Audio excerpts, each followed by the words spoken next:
Kerala style மாம்பழ பிரதமன் பிரமாதமாக இருக்கும். எப்படி பண்ணுறது பார்க்கலாம். ஃபஸ்ட்டு 2 மாம்பழத்தை எடுத்து அதில் ஒன்றை நல்லா ஃபைனாக சாப் பண்ணி தனியாக வச்சுக்கணும். இன்னொரு மாம்பழத்தை எடுத்து நல்லா கட் பண்ணி அரைச்சி பியூரி மாதிரி பண்ணி அதை தனியாக வச்சுக்கணும். அப்புறமா ஒரு கடாயில் வெல்லமும் கொஞ்சமாக தண்ணியும் விட்டு நல்லா கரையிற வரைக்கும் கொதிக்க விட்டு கரைஞ்ச உடனே வடிகட்டி அதை தனியாக வச்சுக்கணும்.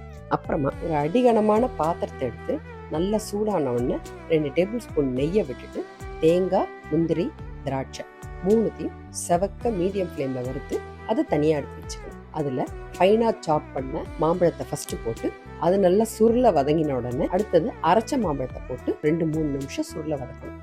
அதுக்கப்புறம் வெள்ளைப்பாகை விட்டுட்டு ஏலக்காய் பொடியை போட்டு நல்லா ஒரு கொதி வந்த உடனே அரிசி மாவை தண்ணி விட்டு கரைச்சி நல்லா மிக்ஸ் பண்ணி விட்டுடணும் சூடோட. அப்புறமா 2ஆவதா 3ஆவதா தேங்காயிலேருந்து எடுத்த தேங்காய் பாலை அதில் விட்டு நல்லா கலக்கி விட்டு அது திருப்பியும் ஒரு கொதி வரணும்.